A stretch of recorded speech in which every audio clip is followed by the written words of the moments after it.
আপনি উত্তর দিতে গেলেও মায়ের, চুপ থাকলেও মায়ের, চিৎকার করলেও মায়ের, এনি মুভমেন্ট অফ বডি মার। রেগুলার তো হচ্ছে, এটা তো আলাদা। প্রথম 20 মিনিট বুঝতেই পারি নাই, চিল্লাচ্ছি তো ঠিক আছে, মারতেছেটা কেন, কারণটা কি?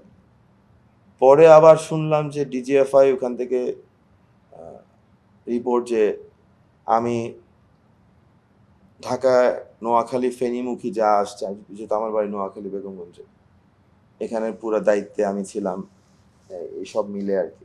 তো মারার সময় তারা তো ধরেন দুজন দুজন করে মারে, মানে একদিকে একদিকে, আবার তারা 10টা বাড়িতে আবার 10টা, আবার পিছন থেকে আরো দুজন আসে, আবার 10টা, তো এইভাবে ধরেন আধা ঘন্টা, পৌনে 1 ঘন্টা।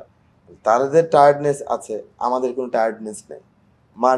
মারার পরে নিচে নামায়, 4তলা থেকে আপনার নিচতলায় নামায়, দোতলায় উঠায়, আবার নিচতলায় নামায়, আবার 3তলায় উঠায়, আবার নিচতলায় নামায়, আবার ঘুরায়, আবার উঠায়। পানি বা কিছু একটা, দুইটা জিনিস ছিল, যে দাগ পরা যাবে না আর পানি খাওয়ানো যাবে না। এটা হচ্ছে স্ট্রিক্ট রুল। ডিবিতে ভালো মানুষ আছে, যেমন আমার যে আয়ু ছিল, ছিল, তারা ভালো ছিল, তারা তো মানে সিগনেচারি অথরিটি থেকে শুরু করে জোন টিম যেগুলা, ওগুলা মনে হয় হারুন সাহেবের একদম নিজের কেনা গোলামের মতো আর কি। সে যা বলে একমাত্র তাই করে। অন্য কারো কিছু যে তারা যে বাংলাদেশ সরকার একটা পার্ট বা কিছু একটা, ওইটা না। তারা হচ্ছে ডিবি হারুনের কেনা গোলাম, সে যেভাবে বলে ওইভাবে করে। তো আমাকে যেভাবে টর্চার করে, এরকম আরো অনেকে, কেউ বাদ নেই, কারো কম কারো বেশি। কিন্তু আমার ধরেন এই ডেইলি যেটা হচ্ছিল, এটা আমি,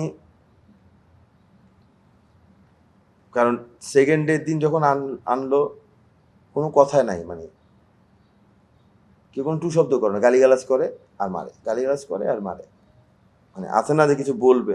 থার্ড ডে দিন এসে আপনার বলে, আজকে তো আপনার মনে হয় যা বাঁচাইতাম বাঁচাতে পারবো না, আপনার মা যে হসপিটাল কোর্টে আসছে। আমি বলছি, কোর্টে আসতে আপনারাই তো জান, আমার মা হসপিটাল থেকে আসছে। বলে, এই ভিডিও করার কি দরকার ছিল? ভিডিও কোন ভিডিও? ওনারা যে কথাবার্তা যেগুলো বলে, এগুলো তো সবাই তো আপনার দেখে মনে হয় যে আপনার ডুয়েল পার্সোনালিটি ডিসঅর্ডার সিনড্রোমের সবাই রুগী, যারা মানে সবগুলো হচ্ছে আপনার মনে হয় যে এটা ক্র্যাকপট, নলে আপনার মানে অমানুষের থেকে আর অন্য কিছু না। তো এদের কোনো কথাবার্তা, ধরেন এই ভালো কথা বলতেছে, 10 মিনিট পরে ওই আমাকে মারতেছে, আমি তো গলা বুঝতেছি যে সেম পার্সন। তো বলে, আপনার তো আর আর সেভ করতে পারলাম না স্যার, আর সবাই খুব খ্যাপা, এই ভিডিও আপনার মা সহ আপনি। আমি ভাই, ভিডিও কোন ভিডিও? আমি তো আসলে তো ভিডিও কোনটা আমি তো বুঝতে পারি না ভাই, জানে।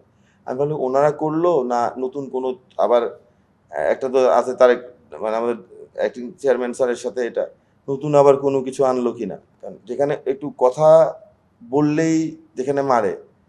ওই দিন পরে আমি শুনেছিলাম আমাকে টোটাল 9 জন মিলে মারছে।